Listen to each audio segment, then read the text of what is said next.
तो स्वागत है आपका बहुत ही जबरदस्त इस सीक्रेट वाली डीएलएड के क्लास में। ये क्लास होगा बड़ी शानदार। एक एक टॉपिक को निचोड़ देंगे, बाकी सब ऊपर वाले पर छोड़ देंगे। मैं बोल रहा हूं कि मेहनत होगा तो मुकद्दर भी लिखा जाएगा। इस बार बिहार डीएलएड में सरकारी कॉलेज हासिल किया जाएगा। सरकारी की क्या बात करें, रिकॉर्ड पर रिकॉर्ड तोड़ा जाएगा। अपनी फैमिली पूरे बिहार ही नहीं भारत में अब परचम लहराएगी।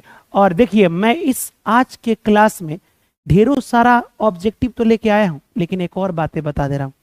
आज कुछ प्लानिंग करना है, वीडियो के लास्ट में आज कुछ प्लानिंग करना है। प्लानिंग खुद के बारे में करना है कि सच में हम टाइम पास करने के लिए पढ़ें या किस तरीका से पढ़ाई करें, किस किस समय में आप पढ़िएगा, और जो जो हम आपको वर्क देंगे वो कीजिए। चैलेंज रहेगा अपनी फैमिली को डायरेक्ट 3 महीना से 4 महीना, और देखते हैं कि कौन जॉब हमसे छूटता है ना। कुछ प्लानिंग हम लोग करेंगे, टेंशन लेने की समय मिलेगा तो।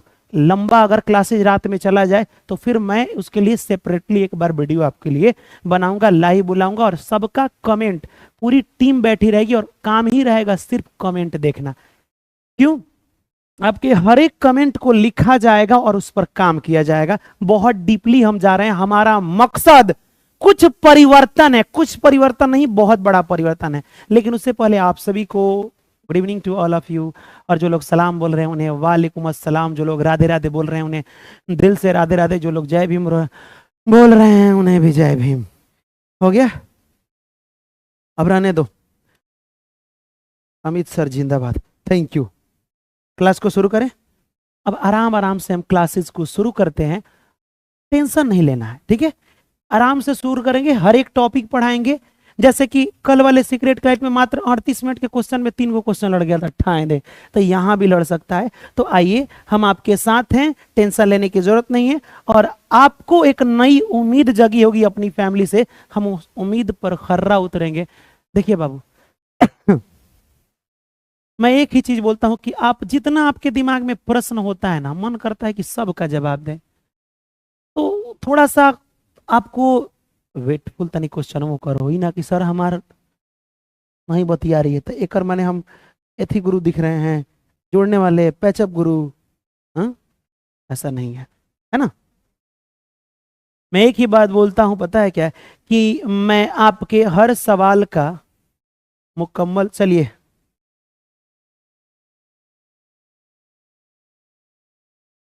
वीडियो डिलीट कर दिया जाएगा, बोला नहीं गया है। पेपर लीक वाला नहीं है, कल वाला था नहीं, क्वेश्चन लड़ा नहीं, कल खुदे बोर्डे बंद हो गया। कल हम जो बोले थे वो आ गया था कि नहीं, लेकिन बोर्ड बंद हो गया। टेंशन मत लीजिए, वैसे भी नहीं रहेगा ये वीडियो। वो भी है 3 गो अपलोड होगा, उसके बाद हटा दिया जाएगा, ठीक है। भारत के अभी मैंने डाउनलोड करके आप रख सकते हैं, लेकिन दोबारा आप डाउनलोड कीजिएगा, इस चैनल पर नहीं रहेगा वीडियो, ठीक है। इस चैनल से हटाना है। आप डाउनलोड करके अपने फैमिली में कोनो डाल दे तो अच्छा है, मतलब अपने चैनल पर। उससे ये रहे कि चलो भाई सर, मतलब हमने अपने इस फैमिली पर नहीं डाला है, ये ठीक रहेगा। चलिए, भारत के सबसे दक्षिणतम छोर का क्या नाम है? चलिए बताइए। ऑप्शन नंबर सर एकदम 1000% इंदिरा पॉइंट। तो आप बताइए दक्षिणतम माने का? अरे यार, दक्षिणतम माने भारत के सबसे निचला बिंदु को क्या कहते हैं?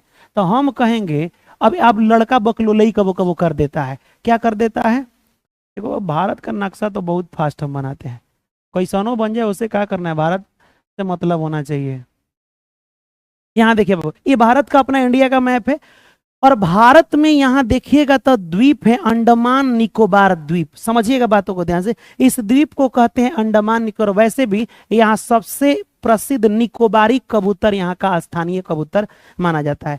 पता है बाबू, भारत का सबसे लास्ट वाला तो है बिंदु है, लेकिन ना, भारत का जमीन इसको भी कहते हैं, तो इसको लास्ट बिंदु कहेगा तो ये तो कन्याकुमारी हो जाएगा।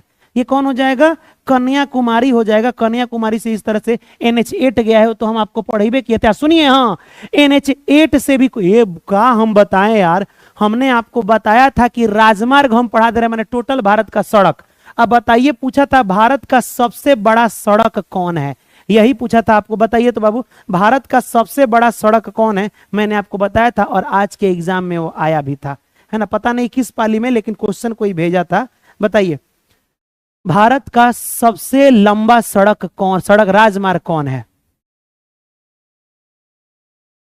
कसम तुम्हारूं कर, बता देना, पुराने हिसाब से नहीं बताना है। NH7 मत बताइए, अब वो पुराना हो गया। NH7 यहाँ से बनारसी वाला पुराना हो गया। NH44 याद रख लीजिएगा, NH44 भारत का सबसे बड़ा नेशनल हाईवे माना जाता है। ये बातें आपको याद रख लेना है। पहले था NH7 कन्याकुमारी से यहां तक जाएगा, अब ये चला गया है NH44। चलिए ये हमको थोड़े बताना था, लेकिन जान लीजिए आज के प्रश्न यही था। मैंने आपको टोटल क्वेश्चन बता दिए हैं, आज सड़क मार्ग में बता देंगे, मौका मिला है आज सब बता देंगे। चलिए बाबू, तो भारत का सबसे लास्ट बिंदु ये नहीं, ये बिंदु है। इस बिंदु को हम लोग कहते हैं इंदिरा पॉइंट, इंदिरा पॉइंट, ठीक है। और सबसे ऊपरी बिंदु बोलेगा उत्तर में बिंदु, तो इसे कहते हैं इंदिरा, इंदिरा कॉल बोलते हैं, इंदिरा कॉल। अब आपको याद कैसे होगा, तो जब आप कॉल से बतियाते हैं तो ऊपर बतियाते हैं, तो सबसे ऊपरी को इंदिरा कॉल। आज जब पैंट पहनते हैं तो नीचे से थोड़े ऊपर वाले लेकिन पहन लेते हैं, पैंट कहाँ पहनते हैं, नीचे, तो सबसे नीचे पैंट हो जाएगा। इंदिरा पॉइंट भारत की सबसे दक्षिणतम बिंदु है। और कॉल से बतियाते हैं तो इंदिरा कॉल सबसे उत्तर में ऊपरी बिंदु को कहते हैं। यहां एगो बहुत बड़ा पठार है, जहां पे यहां से एगो हिंदुकुश पर्वत, आरा काम, यहाँ हिमालय पर्वत, ऐसे देख लो बाबू पर्वत किस तरह भारत को, इसीलिए कोई चाइना उइना जल्दी अटैक नहीं करता है। हम लोग कितना सुरक्षित हम लोग को प्राकृतिक गॉड ने बनाया है। हेने से एगो पर्वत घेर के रखा है, ठीक है, आरा कामियोमा वाला हो जाएगा, नहीं, हिंदुकुश पर्वत, यहाँ हिमालय पर्वत ही है, और इस साइड आरा कामियोमा पर्वत है। तो चारों तरफ से, तीनों तरफ से तो हम घिरे हुए हैं। हेने कौन आएगा, तो पानी में आएगा, तो देखिए लेंगे। जाके जहां दोनों मिला है उसे कहते हैं विश्व का छत। तो क्वेश्चन पूछेगा विश्व का छत किसे कहते हैं, तो इसे कहते हैं पामीर का पठार। पनीर याद रहेगा, पनीर का पठार मत बोलेगा, पामीर। कौन बाबू, पामीर का पठार याद रख लीजिएगा, पामीर। अब हिंदुस्तान नाम क्यों पड़ा, हिंदू है इसीलिए ना। यहां पे जो ये पर्वत है, इस पर्वत का नाम है हिंदुकुश पर्वत। हिंदुकुश पर्वत के पूरब साइड जितने भी क्षेत्र थे, इस सब का नाम हिंदुस्तान था। पहले पाकिस्तान का नाम हिंदुस्तान ही न था, बाद में अलग हो गया था, पाकिस्तान अफगानिस्तान सब अलग हो गया, है ना। तो इसे भारत विश्व का छत किसे कहते हैं, पामीर के पठार को कहते हैं। ये भी बातें आपको याद रखना है। हमसे जितना हो सकेगा हम टोटल टॉपिक को क्लियर करने की कोशिश करेंगे, है ना। चलिए इतना तो आप समझ गए, पामीर का पठार हो ही गया, सबसे नीचे सबसे ऊपर। अब आइए एक और थोड़ा सा बातें बता दें। यहां नीचे है श्रीलंका। श्रीलंका की राजधानी बहुत लोग कहता है कोलंबो, बदल चुका है, श्रीलंका की राजधानी बदल चुका है। स से श्रीलंका, और श्री से ही उसकी राजधानी है, बता दो कौन है। हमने इतना बताया, श्री से श्रीलंका और श्री से ही उसकी राजधानी है। पता है यहां से एगो लोग कहता है कि जब रावण सीता को लेके भाग गया था लंका, तब भगवान राम ने यहाँ एगो पुल बनाया था, जिसे हम लोग राम सेतु पुल या एडम्स ब्रिज कहते हैं, लिख लीजिएगा। यहाँ पे जो पुल है उसको क्या कहते हैं, एडम्स ब्रिज। भारत का सबसे आखिरी बिंदु यहीं पे आपको मिलेगा, उसे रामेश्वरम कहते हैं, रामेश्वरम कहते हैं। ऐसे जाएगा रास्ता, एक बीच में अरे यहाँ पे वो पुल है, भगवान जी नहीं बनवाए थे, ऐसा सुने होंगे आप लोग। तो रामेश्वरम उसका नाम है, लेकिन रामेश्वरम बोलते, एडम्स ब्रिज भी कहते हैं, एडम्स ब्रिज भी कहते हैं, इसको याद रख लीजिएगा। बाद में अगर जाफना वगैरह है, ये सब क्वेश्चन पूछता है, ज्यादा हम लोग को डीपली नहीं जाना है। जितना जिस टॉपिक से पूछेगा हम पूरा इतना ना टॉपिक अंदर तक जान, माने पूरा डीपली हम थोड़ा सा आपको बता देते हैं। ये क्वेश्चन आपने भेजा कि सर यही क्वेश्चन पूछा था का, ये क्वेश्चन, तो हम बोले कि याद करो, हम बहुत पहले ही बता चुके हैं। विश्व आर्थिक मंदी, जब पहला विश्व युद्ध खत्म हो गया ना, कब हुआ प्रथम विश्व युद्ध, कब हुआ था बाबू बताइए। प्रथम विश्व युद्ध 1914 में शुरू हुआ, 18 में। तो बाप रे बाप, जानते हैं क्या हुआ, युद्ध में इतना पैसा लगे कि सारा लोग भूखे मरने लगे, और उस समय मौसम भी खराब था। तो जब भूखे मरने लगे तो पूरा विश्व में भूखमरी आ गई, और ये आई विश्व आर्थिक मंदी 1929। लेकिन अगर क्वेश्चन पूछ दे कि विश्व आर्थिक मंदी किस दशक में, अगर क्वेश्चन पूछ दे किस दशक में, तो दशक का मतलब होता है 10 साल, तो 1930 के दशक में आंसर मारिएगा। 1900 ईस्वी नहीं, 1930 के दशक में। ईस्वी पूछे तो विश्व आर्थिक मंदी 1929 में। ये बातें आपको याद रखना है। पूरा विश्व भूखमरी आ गई, एकदम आर्थिक मंदी आ गई थी, तो विश्व आर्थिक मंदी आपको याद रखना है, ठीक है।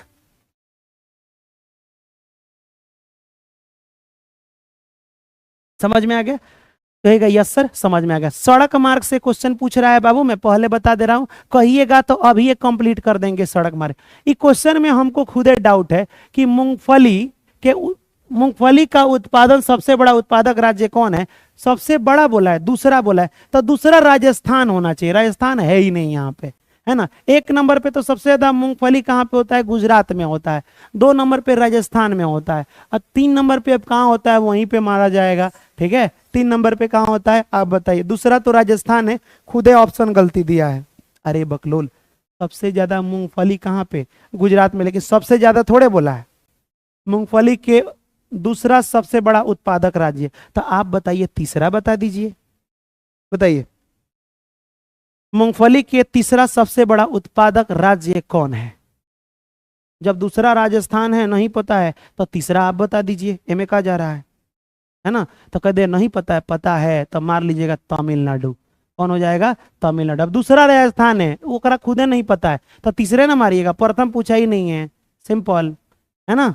प्रथम पूछता तो मारते, क्योंकि मैंने आपको ट्रिक बताया था कि पता है सर, राजा लोग बड़ी बड़ी घटिया होते हैं, खाली बियाह करने के फेर में रहता है सर। पता आपका, हमसे बोलिएगा कि सर राजा लोग, तो सर से सरसों, सर से सरसों कहाँ पे? राजस्थान में सबसे ज्यादा सरसों होता है सर। राजा लोग बड़ा बेकार होता है ना, कहता है कि रात में कली को लाओ, तो क्या बोलता है? रात में जरा, रात में कली को लाओ, तो जरा रात में किसको लाओ? कली को लाओ, सुंदर लड़की को। तो जरा से हो जाएगा बाजरा, आ कली से मूंगफली। तो मूंगफली कहाँ पे? गुजरात में होता है। ठीक है, गुजरात में। रात में कली को लाओ, तो ये मैंने बताया था नहीं, रात में कली। फिर आगे भी बहुत सारा है, लेकिन ज्यादा लंबा हम आपको नहीं लेके जाएंगे। चलिए बाबू, निम्नलिखित में से किसे भारत की इलेक्ट्रॉनिक शहर के रूप में जाना जाता है?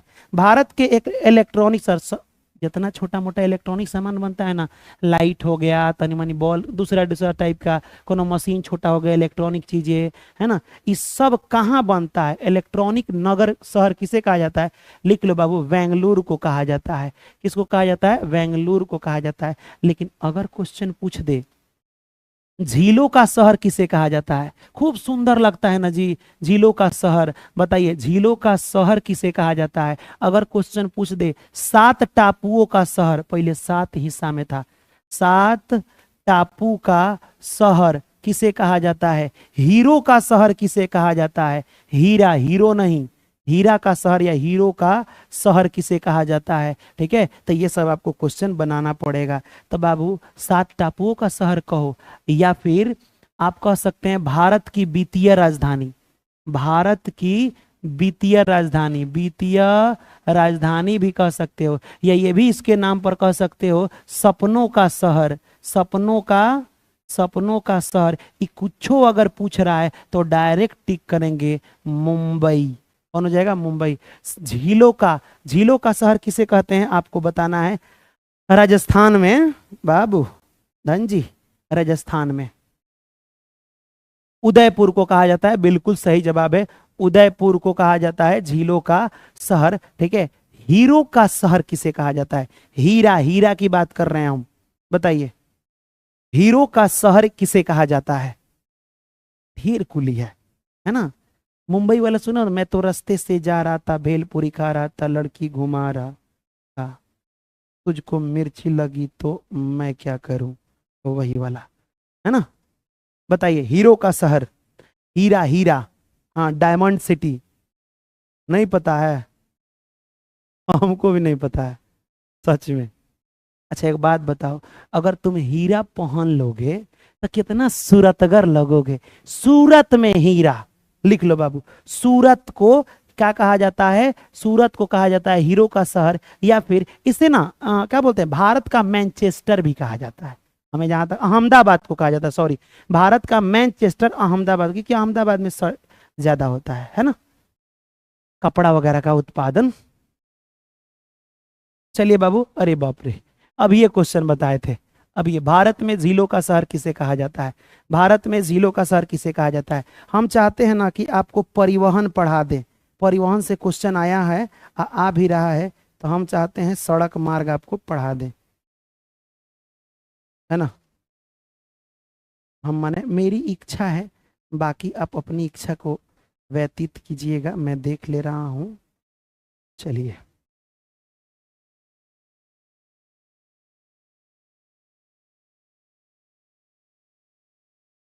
भेज दिए हैं हम। आज सड़क मार्ग भी निपटा ही देते हैं।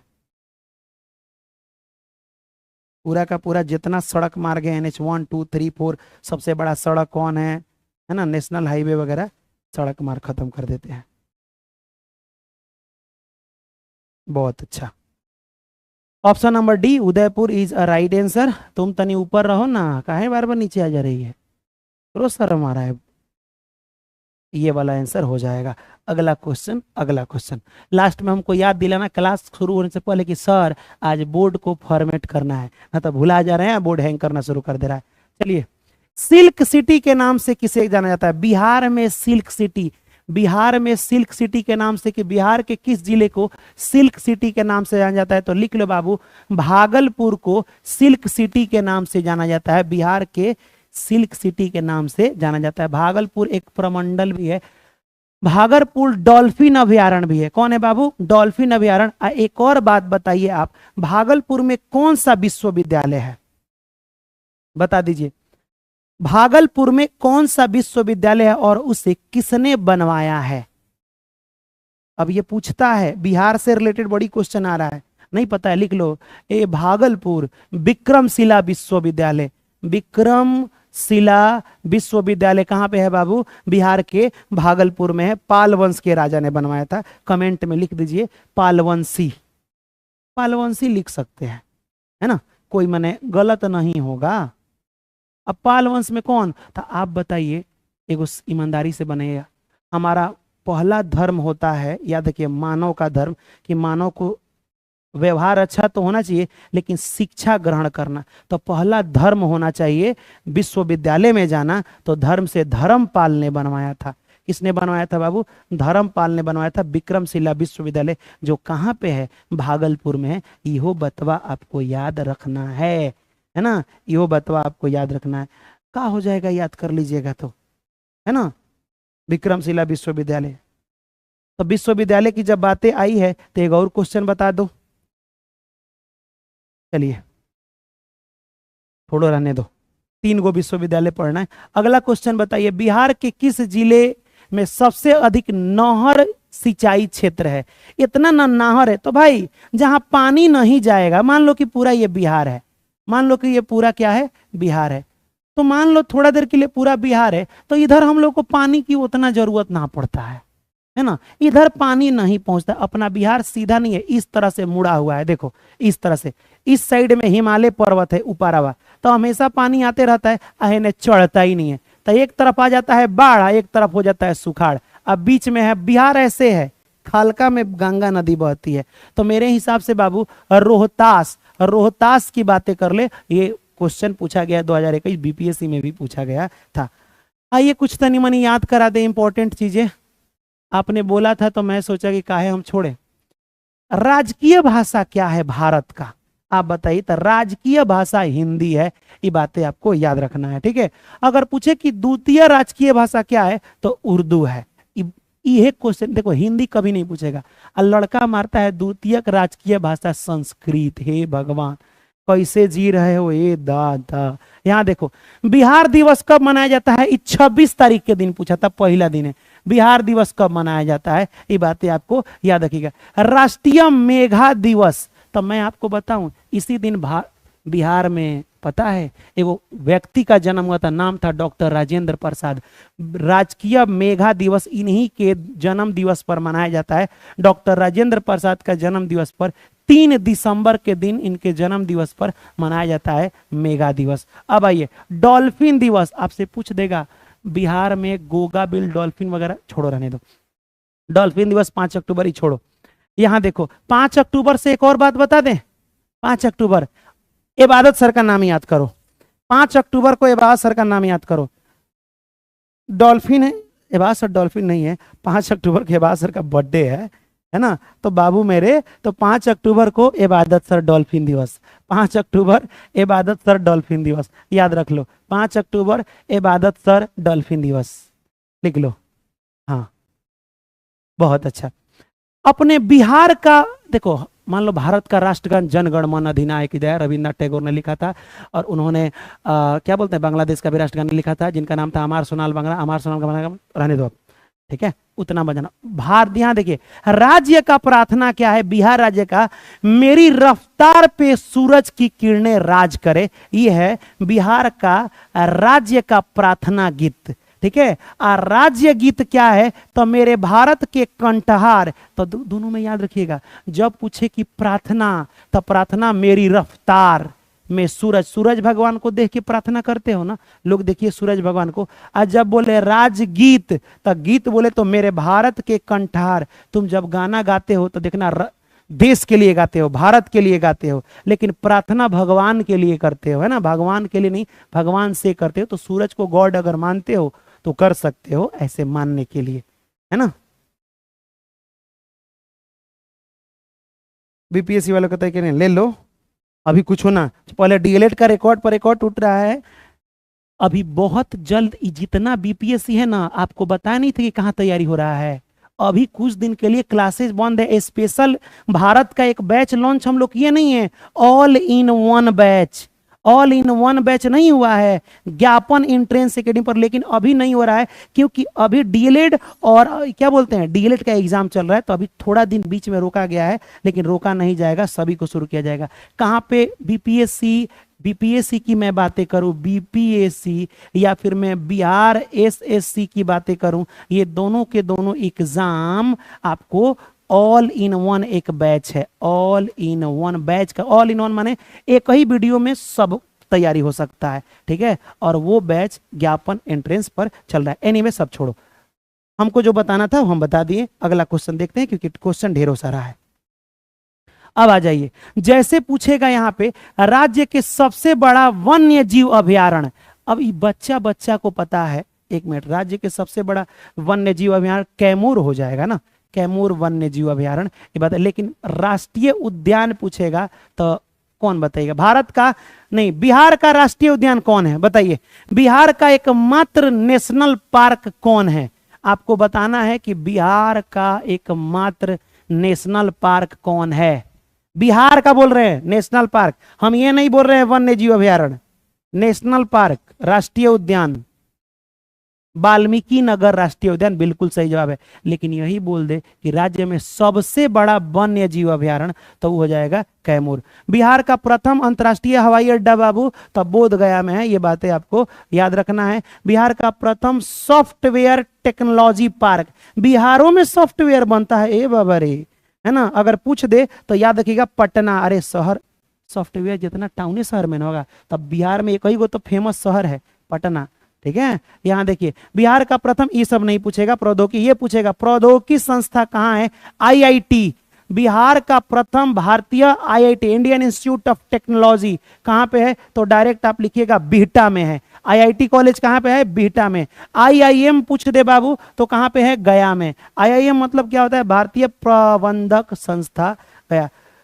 पूछेगा प्रथम ज्ञान विश्वविद्यालय, बिहार का प्रथम ज्ञान विश्वविद्यालय आर्यभट्ट से मैथ, अरे हमारी मोहब्बत है जी, तो आपको सब याद नहीं करना है, सुनिए, ये याद करना है कि बिहार का प्रथम ज्ञान, तो सबसे ज्यादा ज्ञानी कौन, तो कहेगा सबसे ज्यादा ज्ञानी हमको पता है सर, आर्यभट्ट मैथ के टीचर थे, तो वे ना, तो बाबू आपसे क्वेश्चन पूछेगा प्रथम ज्ञान विश्वविद्यालय, तो डायरेक्ट टिक करना है आर्यभट्ट वाला पटना में, ठीक है। बिहार के प्रथम विधि विश्वविद्यालय, तो विधि वाला चाणक्य, चाणक्य बड़ी विधि लगाते थे, चाणक्य बड़ा नियम लगाते थे।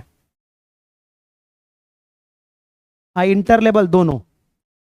चलिए एक और चीज हम तो नहीं मनी आपको बता दें जो बहुत इंपॉर्टेंट है, भारत के प्रथम राष्ट्रपति कौन है, तनी प्रथम से जान लो, जो बिहार से रिलेटेड है ना, बिहार से रिलेटेड है, तो आप लिख लीजिएगा भारत के प्रथम राष्ट्रपति डॉक्टर राजेंद्र प्रसाद, संविधान सभा के प्रथम अस्थायी अध्यक्ष, मैंने बोला था ना 9 तारीख के दिन वहां हुआ था, 9 दिसंबर 1946, 9 दिसंबर 1946 को पहले मीटिंग हुआ था जिसमें सच्चिदानंद सिन्हा अस्थायी अध्यक्ष बने थे, लेकिन अस्थायी अध्यक्ष बाद में डॉक्टर राजेंद्र प्रसाद जी बन गए, है ना। भारत की प्रथम महिला दलित लोकसभा अध्यक्ष मीरा कुमार।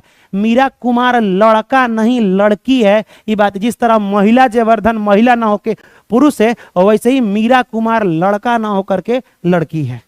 ठीक है, याद रखिएगा। तो पहला दलित, सुन लो, पहले छोटे जात में ना, कोई छोटे जात लोग मानते हैं दलितों को, है ना, कोई भी लोकसभा का अध्यक्ष नहीं बनता। बिहार से एगो बनी, भारत की पहली दलित लोकसभा अध्यक्ष कौन बनी थी? मीरा कुमार। गांधी जी शुरू कहां से किए थे आंदोलन? चंपारण 1917 में। सबसे बड़ा पशु मेला, लिख लो, लिख लो इस क्वेश्चन को, इससे 3 प्रश्न पूछेगा, पूछ देगा। भारत, एशिया का सबसे बड़ा पशु मेला, भारत ही नहीं एशिया, तो बाबू सोनपुर। एमे कुत्ता बिलार सियार हाथी घोड़ा पाड़ा सब बेचाता है बाबू, सब कुछ बेचाता है सोनपुर के मेला में। दूसरा चीज पूछ देगा, हरिहर क्षेत्र का मेला किसे कहते हैं? हरिहर क्षेत्र, तो बाबू हरिहर क्षेत्र का मेला भी सोनपुर के मेला को ही कहते हैं। ये बातें आपको याद रखना है ना। चलिए, अगर बात करें प्रथम खादी मॉल, भारत का प्रथम खादी का, सूती समझते हो ना, खादी मॉल कहाँ है? पटना में है ना। अब बताइए, देश रत्न का खिताब, देश रत्न किसे कहा जाता है? अरे देश रत्न उन्हीं को कहा जाता है, डॉक्टर राजेंद्र प्रसाद को। एक बार संविधान गलती से कहीं गुम, देखो डॉक्टर राजेंद्र प्रसाद बिहारी, वो सीवान जिला के। अब बिहारी में होगा, जब एग्जाम देने जाते थे ना, तो पहले देवालवा में से चुनवा निकाल के, पहले चूना से पेंट होता था, चूना आहे लेखन करके खैनी बना, पहले तो लेट से जाएंगे, हाथ जोड़ जोड़ के कहे पेपरवा दे दीजिए ना, आ चूना निकाल के खैनी बना लेते हैं, खा के आ तब पेपर लिखते थे। इतना खतरनाक, आ सबसे पहले लिख के जमा भी कर देते थे, है ना। तो हो जाता है। तो डॉक्टर राजेंद्र प्रसाद को देश रत्न कहा जाता है। कांग्रेस सोशलिस्ट पार्टी का पहला अधिवेशन 1934 में, ये नहीं पूछता है, ठीक है। पंचायती चुनाव में महिला का 50% आरक्षण बिहार में दिया गया था। बिहार में महिलाओं को 50% आरक्षण, है ना। ये बातें आपको याद रखनी है। चलिए, बिहार के चिरांग नामक पुरा स्थल की प्राचीनतम संस्कृति है चिरांग। चिरांग बाबू पता है कहाँ है? पहले सुनिए, बातों को अच्छा से समझिए। पहले ई चिरांग है का, बिहार में एगो जिला है छपरा जिला, जिसे सारण कहते हैं। वहां जब खोदा गया ना, एगो गांव का नाम मान लो कि चिरांग है, खोदा गया चिरांग वाला गाँव में, तो निकला हड्डी। तो बाबू सबसे पुराना चीज बिहार में कहाँ मिला? हड्डी वगैरह का साक्ष्य नौ पाषाण, नया पाषाण काल का मिला है। लिख लो बाबू, चिरांग नौ पाषाण काल, है ना। चेचर और चिरांग दोनों याद रखना। अगला क्वेश्चन,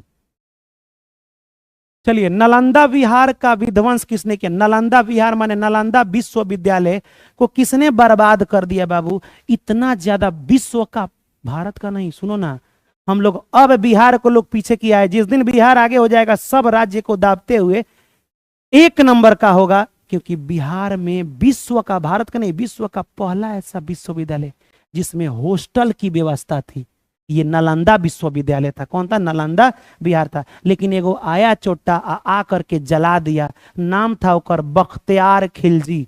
नाम क्या था ओकर? बख्तियार खिलजी। अब क्वेश्चन देखो कहां से खखोर के पूछेगा, सुनो बातों को ध्यान से। क्वेश्चन पूछेगा, नालंदा विश्वविद्यालय को बख्तियार खिलजी ने कब जलाया? जला दिए। जानते हो क्या है? उस विश्वविद्यालय के पुस्तकालय में जब आग लगाया, तो इतना ज्यादा उनमें किताब था कि उसको जलने में 3 महीना तक वो जलते रह गया था। इतना ज्यादा किताब था। सोचो अब कि काहे जलाया? इसलिए क्योंकि उस संस्कृत में लिखा था, एक पढ़ने आएगा नहीं। और देखता था इतना ही जाके टैलेंटेड लोग, तो हम तो किताब पढ़ नहीं सकते, तो ना रहेगा ना पढ़ेगा कोई, जला देते हैं। तो जला दिया। ये बात याद रखिएगा। 1193-94 के करीब में जलाया गया था, उसको नष्ट किया गया था। ठीक है, चलिए, जैन धर्म के प्रवर्तक महावीर स्वामी का जन्म कहाँ हुआ था? तो महावीर स्वामी कहाँ हुआ था इनका जन्म? जैन धर्म के 24वें गुरु महावीर, आखिरी गुरु, कुंडल ग्राम में, या कुंडल वन नहीं, कुंडल ग्राम में हुआ था। ये बातें आपको याद रखना है, कुंडल वन में हुआ था। पहले गुरु ऋषभ देव, 23वें पार्श्वनाथ, 24वें। कहेगा बीचवा में कहा छोड़ दे, हमको नहीं याद है। चलो, बोध गया में, हाँ मोस्ट इंपॉर्टेंट, इससे 2 प्रश्न पूछा है, इससे 2 प्रश्न बाबू पूछा है। बोध गया में सबसे पहले तो गौतम बुद्ध को ज्ञान की प्राप्ति हुई थी। एगो वृक्ष था पीपल का, उसी के नीचे। क्या वो पीपल का वृक्ष अभी भी है अभी भी। सुनो बातों को ध्यान से, अभी भी वो पीपल का वृक्ष है, लेकिन वो वृक्ष नहीं है जिसके नीचे गौतम बुद्ध ज्ञान की प्राप्ति किए। उतना पुराना सूख सा के खत्म हो गया, ओकरे खानदान का। पेड़ सूख जाता है तो ओकर शोर और कहीं जाता है तो ऐसे वो पेड़ नहीं निकल जाता है, पीपल जल्दी खत्म थोड़े होता है ना। तो बाबू उ सूख गया है, ओकर खानदान का कोनो बेटा है पांचवा, याद कर लो बाबू, पांचवा, और सब सूख गया, पांचवा बेटा, याद कर लो, सी पांचवा वंश है वही वृक्ष। लेकिन जानते हो वो बोधि वृक्ष को एक आदमी, सर पीडीएफ सेव कर लीजिए, चलिए thank you so much, save कर लिए पीडीएफ। अब सुन लो, बोधि वृक्ष को बहुत पहले एगो बंगाल का राजा कटवा दिया, एकदम सब लोग गोड़ लग रहे हैं कि आई भाई हमें ज्ञान की प्राप्ति हुआ है, इसको क्या करो, ऐसे ऐसे मतलब माथे से लगाओ, चाहे चूमो, चाहे जो भी है। किसको? उस पेड़वा को ही काम वहां कर रहे थे। तब तक एगो राजा टहलते हुए जा रहे थे, ए का गाछ के लगे भीड़ लगाया है जी, कुछ हुआ है का? है? हाँ सर, हाँ गया, गए थे घूमने के लिए। हाँ बाबू सुनो, कुछ हुआ है का? तो नहीं, यही ना ज्ञान की प्राप्ति हुई थी, तब भीड़ कह लगा, सैनिकों पेड़ को काट दो। उस चोट्टा राजवा का नाम था शशांक, बंगाल का शासक था। आपसे पूछा जाएगा बोधि वृक्ष को किसने कटवाया? बंगाल का एगो शासक था, नाम था शशांक। इस शशांकवा का किया कि बोधि वृक्षवा को कटवा दिया। अभी जो बोधि वृक्ष है वो पांचवा वंश का बोधि वृक्ष है। ये बातें आपको याद रखिएगा। गौतम बुद्ध को ज्ञान की प्राप्ति कहाँ हुई थी? ज्ञान की प्राप्ति बोध गया में हुई थी। ये भी बातें आपको याद रखना है, ठीक है। चलिए अगला क्वेश्चन। भारतीय राष्ट्रीय कांग्रेस, आप जानते हैं कि 1916 में लखनऊ में मीटिंग हुआ था। लखनऊ में जो सबसे, हमको लगता है ना, हम जितना इतिहास पढ़े हैं उसमें सबसे सुंदर मीटिंग हमको यही लगा है। जितना कांग्रेस अधिवेशन हुआ सब, पता है क्यों? क्योंकि इस मीटिंग में हिंदू भी, मुसलमान भी, गरम दल नरम दल, सब लोग एक हो गया था। कितना मजा आ रहा है ना, वाह, सब लोग एक हो गए, अब देश की आजादी मिल जाएगी, तो बहुत मजा आया। तो इसीलिए इस समय अध्यक्ष मजूमदार जी थे। देखो तो अजीब नाम है ना, जब सब लोग एक हो तो मजा आएगा, तो मजा आ गया, मजूमदार, एकदम मजेदार था यार ये मीटिंग। तो मजूमदार जी थे, ये बातें याद रखना है। लखनऊ में मीटिंग हुआ था, इसमें नरम दल और बिहार, किसने बिहार में नील उगाने वाली प्रश्न प्रस्तुत किया? इसी मीटिंग में एगो बिहार के गया, आजा बोला, ए हमको हमारा एगो प्रश्न है का, अंग्रेज बिहार में खाली नील उपजा रहा है, 3 कठिया प्रणाली लगाया हुआ है, बताइए ना, 20 कट्ठा जमीन में 3 कट्ठा जमीन पर नील उगवा रहा है, वो उपजाऊ सबसे जो बढ़िया खेत है वही में, है ना। वो कौन व्यक्ति थे? तो उसका नाम था बाबू राजकुमार शुक्ल। यही महात्मा गांधी को इनवाइट किए, महात्मा गांधी आइए ना हमारे यहाँ। तो 17 में महात्मा गांधी चंपारण सत्याग्रह किए थे। 1917 में चंपारण, जिसे हम लोग क्या कहते हैं? चंपारण, जिसे 3 कठिया प्रणाली भी कहते हैं, 3 कठिया प्रणाली, ठीक है। ये बातें आपको याद रखना है। अगला, बिहार प्रांतीय किसान सभा का गठन किसने किया? ये क्वेश्चन बहुत इंपॉर्टेंट है। मैंने कल ही बताया था कि किसान सभा 2 गो हुआ, एगो बिहार में किसान आंदोलन मान लो, एगो भारत में किसान सभा का गठन। तो दोनों का डेट भी बताए थे, बताइए, दोनों का डेट वगैरह भी हम बताए थे।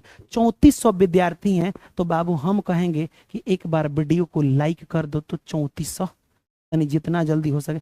लाइट नहीं कटेगा, टेंशन मत लो, आज नहीं कटने देंगे, आज कटेगा, इसकी औकात है, लेकिन रुक जाओ, इसका आंसर दो और डेट भी बताओ। आपको 2 गो बताना है, बिहार प्रांतीय किसान सभा भी और क्या था जी? भारतीय ना था जी, अखिल भारतीय, अखिल भारतीय किसान सभा, किसान सभा, ये दोनों बताना है, डेट बताना है दोनों। तब तक हम बोर्डवा बंद नहीं हो, एक उपाय करके आ जाते हैं, है ना। तब तक नहीं, मतलब बोर्डवा बंद हो जाएगा तो पढ़ोगे कैसे?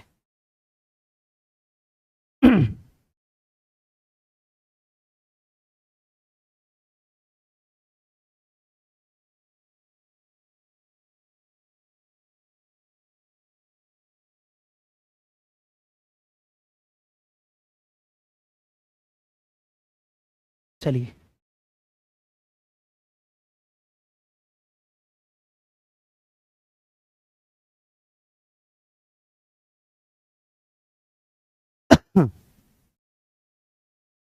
लाइक कर दिए हो? चलिए बाबू, किसान सभा की बातें करें तो 1929 में किसान सभा, ये हो गया 1936 में। अब ये किसान सभा के अध्यक्ष मतलब इसके कर्ता दाता बताइए ना।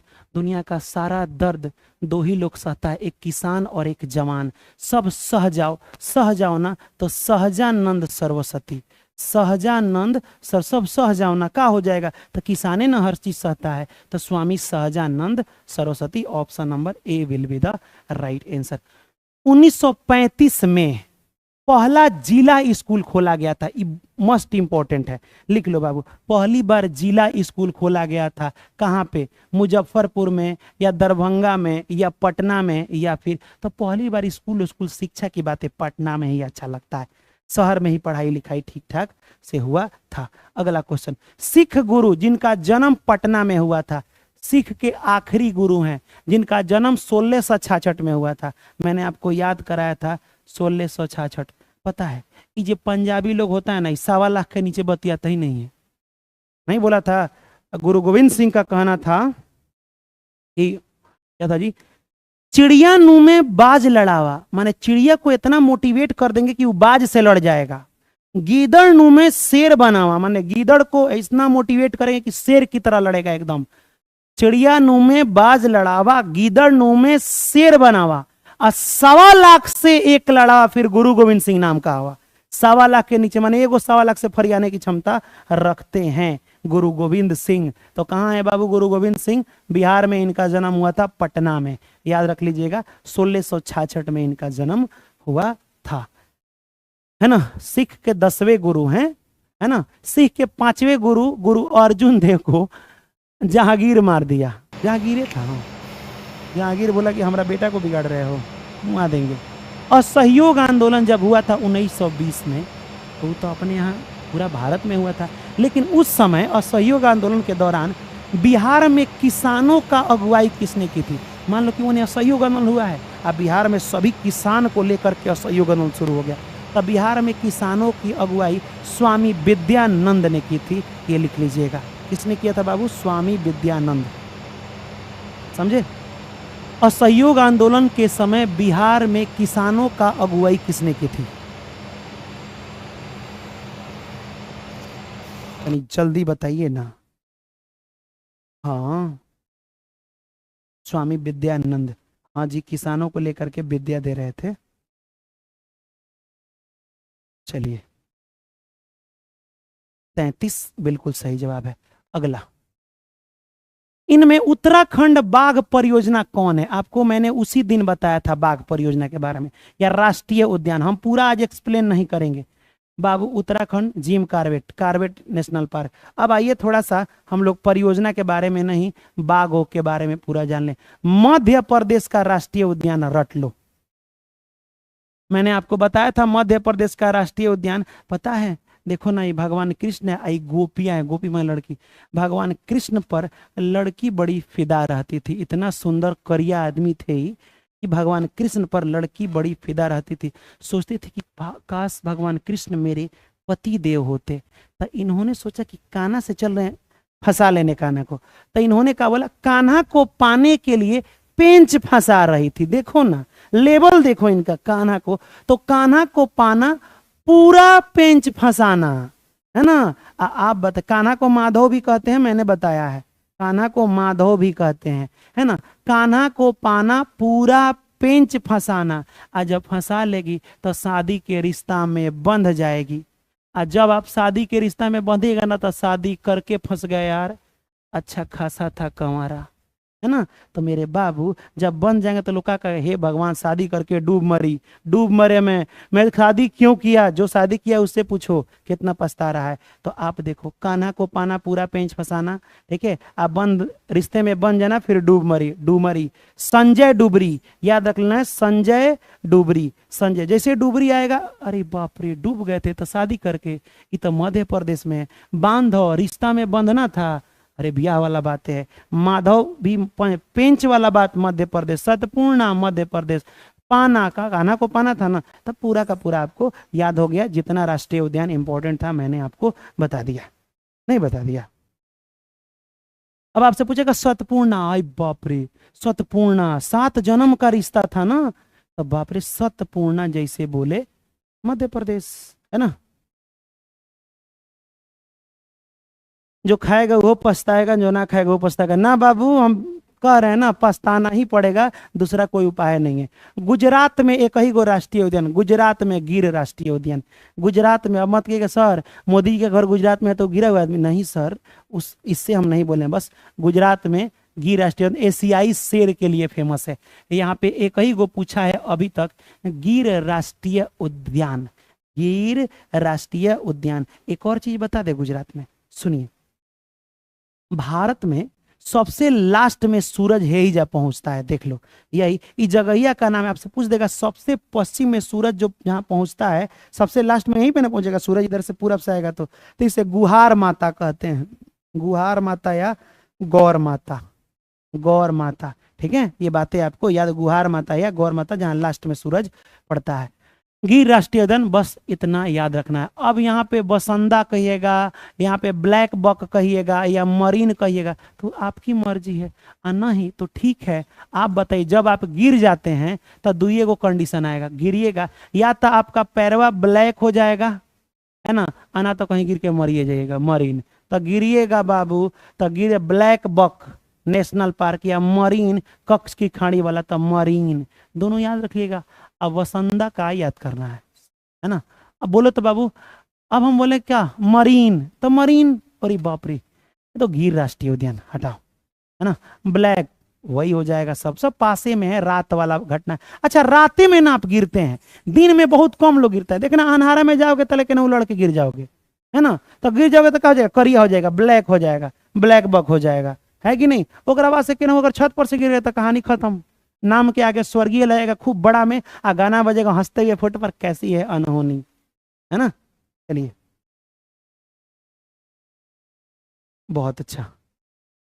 अब आ जाइए राजस्थान में। आप तो जानते हैं कि राजा लोग हमेशा रणभूमि में लड़ते रहते हैं, रणभूमि में लड़ते रहते हैं। तो मैं आपको बता दूं, राजा लोग सर हमेशा केवल राजा लोग हमेशा लड़ते रहते हैं। कितना रिस्क है ना सर राजा लोगों को, हम लोग रिस्क है, तो केवल रणभूमि में रिस्क है, तो रिस्क से याद रखेगा सरिस्का, सरिस्का याद है, स रिस्क, है ना। केवल से केवला देव, रणथंभौर, सरिस्का, हमेशा डेंजरे काम करता है लो राजा। ठीक है, तो डेजर्ट, है ना, ये याद कर सकते हैं, मुकुंदरा याद कर सकते हैं, है ना, मुकुंदरा। तो हम कहेंगे राजस्थान में हमेशा युद्ध होता है राजा लोगों का, क्योंकि केवल केवल क्या होता है, इधर देखो इधर, अब केवल केवल सर पता है, केवल युद्ध होता है, केवल रणभूमि में बड़ी रिस्क है सर, रिस्क है और डेंजर भी है, डेंजर। तो केवल से केवला, रण से रणथंभौर, रिस्क के सरिस्का और डेजर्ट हो जाएगा। ये बातें आपको याद रखना है, इतना तो याद हो गया तो काफी है, इंपॉर्टेंट है ना, काफी है, ज्यादा थोड़े आपको याद करना। अब आ जाए हरियाणा। कितना लोग फिल्म देखे हैं सलमान खान का सुल्तान, मैंने यहाँ छोटा सा लगा रखा है सुल्तान, देखिए वो हरियाणा का ही सीन रहता है। एक और बात बताएं, हरियाणा में महिलाओं का लिंगानुपात सबसे कम है। आपसे पूछ दिया जाए कि सबसे कम पढ़ी लिखी महिला, तो महिला में देखा जाए तो कम पढ़ी लिखी भी हैं, या फिर क्या बोलते हैं, अरे यार क्या ध्यान है, वो वहीं से एक नारा चला, क्योंकि कम पढ़े लिखे हैं, बेटी बचाओ बेटी पढ़ाओ। महिला लिंगानुपात बड़ी कम, सबसे कम है, बेटी बचाओ, क्योंकि जहां कम रहेगी बेटी, एक मतलब बेटी के साथ एक खतरा है, क्योंकि हरियाणा में जाके कोनो बियाह कर लेता है ना, तो वही जैसे ओकरा के काम कराना शुरू कर देता है लोग। बेटी बचाओ बेटी पढ़ाओ, कहाँ से ये नारा शुरू हुआ था बाबू, तो बाबू ये हरियाणा से शुरू हुआ था, ये बातें आपको याद रखना है। तो बाबू आप बताइए, सुल्तान फिल्म देखे हो, एकदम हरियाणा पंजाब वाला खूब माटी में खेलता है, तो सुल्तानपुर झील अभयारण्य या फिर कलेसर राष्ट्रीय उद्यान, ये दोनों का है, याद रख लीजिएगा, हरियाणा में है। जम्मू कश्मीर में और लद्दाख में, आइए बताएं, देखिए यहाँ पे जम्मू कश्मीर में एक ही को पूछेगा, सलीम अली और किश्तवाड़, सलीम अली और किश्तवाड़, हम आपको कहा बताएं, बस याद कर लो कि हंगुल हिरण के लिए ये फेमस है। सलीम जम्मू कश्मीर में, याद कर लो बाबू, दाची, दाची, सलीम की चाची। हमेशा देखिएगा, आपकी मम्मी आपकी रक्षा करेगी, लेकिन चाची हमेशा जलते रहेगी, वारे करेगी। किश्तवार, याद रख लीजिएगा, किस्तों वाला प्रश्न बताए थे ना, किश्तवार आपको याद रखना है ना। तो बाबू जम्मू कश्मीर वाला याद रखिएगा। लद्दाख में हिमेश, हेमिस होगा, हेमिस, हेमिस, हेमिस राष्ट्रीय उद्यान। मिस, सर मतलब तो हमको सर बोलते हैं, कोई लड़की हुई तो मिस कहोगे, है ना, तो कहेगा ये मिस, बड़ी डेंजर आदमी हैं आप, है ना। सलीम की चाची तेंदुआ परिवार की लादो मिस, तो सलीम से सलीम अली नेशनल पार्क, चाची से दाची राम, यहाँ इसमें तेंदुआ होता है, ये भी याद रखना है। लादो मिस से हो जाएगा लद्दाख में हेमिस राष्ट्रीय उद्यान। ये नहीं पूछता है, तेंदुआ अधिकतर पूछा है। चलिए, हिमाचल प्रदेश में भी कोई खास नहीं है, हिमाचल प्रदेश में भगवान खीर खाते हैं, ये हम नहीं बताने वाले। उत्तराखंड याद कर लो, आजा उत्तराखंड, वाह, देखो तो कितना स्मार्ट आदमी को लगाए हैं हम। देखो बाबू, पीडीएफ सेव कर लिए हैं बाबू, आज पीडीएफ ये दे देंगे, ठीक है। चलो बाबू, बेटी पढ़ाओ बेटी, बेटी पढ़ाओ बेटी बचाओ, बेटा दिन भर कमाओ और घर चलाओ, वाह, ये भी बात सही है सिस्टर। यहाँ देखो, बाप रे, उत्तराखंड, मान लो कि कल ने बताया था किसी के राजा जी जिम करके गोविंद के साथ सोचे कि चलते हैं भाई, पूजा वूजा करना है तो गंगा में उतरे। तो राजा जी नेशनल पार्क जिम कारबेट आनंद लेने, तो नंदा देवी गोविंद के साथ, है ना, गंगा में उतरे। वैली ऑफ फ्लावर, फूलों की घाटी कहाँ पे है, तो फूलों की घाटी याद रख लेना, उत्तराखंड। फूलों की घाटी बड़ी पूछता है बाबू, फूलों की घाटी कहाँ पे है, उत्तराखंड। फूलों की घाटी कहाँ पे है बाबू, फूलों की घाटी उत्तराखंड में है, ये बातें आपको याद रखना है। यही उत्तराखंड में आपको टिपको आंदोलन की शुरुआत हुई थी। आइए एक बहुत इंपॉर्टेंट पढ़ा दें, जो कि बहुत इंपॉर्टेंट है भी। अगर वन्य जीव अभ्यारण्य की बात करें तो वन्य संरक्षण अधिनियम, वन्य जीव सन 1972 में लगा था, प्रोजेक्ट टाइगर 1973 में, ठीक है। पूरे भारत में कितना जंगल है सर, जिसमें जंगल में सब जानवर सुरक्षित, जिसे राष्ट्रीय उद्यान कहते हैं, कुल 106 राष्ट्रीय उद्यान है। अगर क्षेत्रफल के हिसाब से देखो तो 1.35% है। अगर बात करें कि सबसे पहला राष्ट्रीय उद्यान कौन है, हेली नेशनल पार्क, जिसको नाम बदल करके 1936 में जिम कार्बेट नेशनल पार्क रख दिया गया। लिख लीजिए, भारत का पहला नेशनल पार्क, माने मान लो सब लोग जानवर को मार रहा है तो सरकार पर रोक लगा दी कि भाई पूरे राष्ट्रीय पार्क है, कोनो आके देखो ना राष्ट्रीय पार्क, ठीक है। तो पहला national park heli national park था उत्तराखंड में, इसी को नाम बदल के जिम कार्बेट रख दिया गया 1936 में। ये बात है, भारत का पहला। लेकिन अगर बोल दे कि सबसे बड़ा, तो मैंने बोला था ना हेमिस, हेमिस राष्ट्रीय उद्यान जम्मू कश्मीर वाला, है ना, लद्दाख वाला। तो हेमिस राष्ट्रीय उद्यान सबसे बड़ा राष्ट्रीय उद्यान है। तो सबसे बड़ा है तो छोट जंगल कौन है, तो आइए, सबसे छोटा राष्ट्रीय उद्यान साउथ बटन। बटन कितना छोटा नहीं होता है जी, साउथ बटन अंडमान निकोबार, है ना, अंडमान निकोबार में पड़ता है, ये बातें याद रखिएगा। बब्बर शेर जो है राष्ट्रीय उद्यान गुजरात में आपको मिल जाएगा। भारत का एकमात्र तैरता हुआ, तो तैरता हुआ चले जाओ मणिपुर में, केबुल नाम जाओ, यहाँ संघाई हिरण पाया जाता है। देखो तैरता है, ये क्या करता है बाबू, तैरते रहता है। ये बातें आपको याद रखना है। भारत का पहला समुद्री राष्ट्रीय उद्यान मरीन राष्ट्रीय उद्यान है, ठीक है, याद रखिए, गुजरात के कक्ष में है। बाकी आपको नहीं जानना है। अगला क्वेश्चन बताइए, हार्बिट ऑफ शिमला के नाम से किसे जाना जाता है, हार्बिट ऑफ शिमला के नाम से किसे जाना जाता है, फटाक से बताइए। हार्बिट ऑफ शिमला, मैं आपका कमेंट देख रहा हूं। हार्बिट ऑफ शिमला, तो मैंने बोला था ना, एओ ह्यूम को कहा जाता है जनता का मित्र, पशु विज्ञान का जनक। इन्हें कई गो नामों से जाना जाता है। पक्षी विज्ञान का, इन्हें पक्षियों से बड़ी थे ये अंग्रेज, लेकिन भारतीयों, इनका दिल भारत के लिए धड़कता था, पक्षियों से प्यार करते थे। पक्षी विज्ञान के जनक हार्बिट ऑफ शिमला, हार्बिट ऑफ शिमला, शिमला का संत इन्हें कहा जाता है। ये बातें आपको याद रखना है। अगला क्वेश्चन के बारे में, निम्नलिखित में से महात्मा गांधी के राजनीतिक गुरु कौन है। जिन वही महात्मा गांधी को बोले थे कि देख गांधी जी जइयो ना बाबू, तब जब बिहार में भारत में जाना तो 1 साल तक कुछ मत करना। तो गोपाल कृष्ण गोखले इनके राजनीतिक गुरु हैं। ठीक, अब आ जाइए, आंदोलन किससे सीखे हैं? आंदोलन की शिक्षा किससे लिए हैं? आप भूख हड़ताल की शिक्षा किससे लिए हैं? भूख हड़ताल की देख कोनो बात ना ये भूख हड़तालवा आजकल छोटका लड़का करता है। कह देगा हमरा के खिलाओ ना, कीन ना कीनेगा तो क्या करेगा? लुटा जाएगा, कहेगा आज हम खाना ना खाएंगे। मत खाओ, हमारी मम्मी कहती हैं कि बकरी के भूख लगी लकड़ी चबाई, आदमी के भूख लगी अपने से खाई, बात खत्म है कि नहीं? तो मत खाओ, छोड़ दो, अपने से मान जाएगा। तो भूख हड़ताल, जब अंग्रेज बात ना माने तब भूख हड़ताल करना है, भूख हड़ताल। तो बाबू आपसे पूछा जाएगा कि भूख हड़ताल की शिक्षा किससे? तो आप बताइए, जब खाना खाइएगा तो खाना का रस अंदर जाता है ना, तो रसकीन से।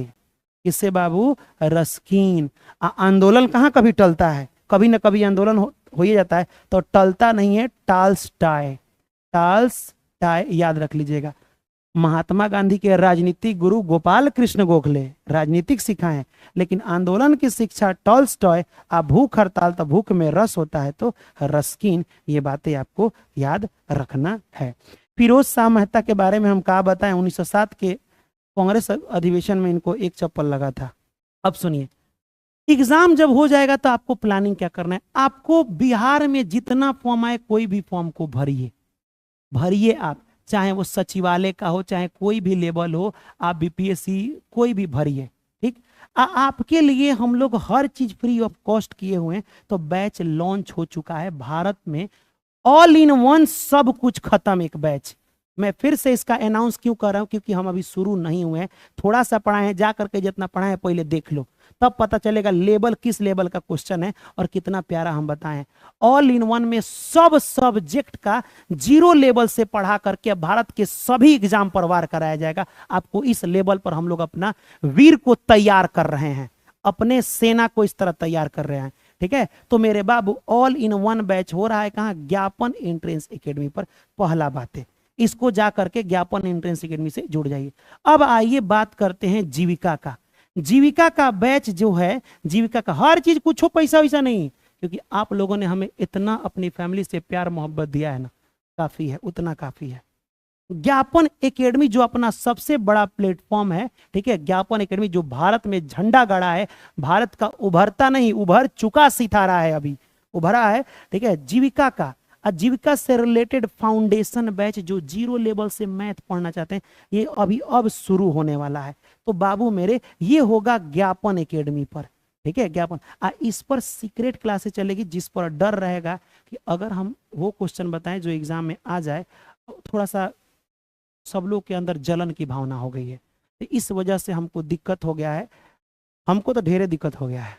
तो अब मास्टरवे जर रहा है, आग फेंक रहा है, फेंकने दो, जाने दो। लेकिन सब छोड़िए बाबू, आप बताइए कि क्लासेस कैसी लगी? क्लासेस कैसी? मैं मैथ को पढ़ा दूंगा। क्लासेस कैसी लगी बताइए, और जो लोग लाइक नहीं किए हैं लाइक कीजिए। बहुत अच्छा, बहुत अच्छा सर जी, बहुत अच्छा सर। जीविका में जब तनी, हाँ ठानी, हाँ अच्छा चलो ठीक है। जीवन वाला बोल रहे हैं आप?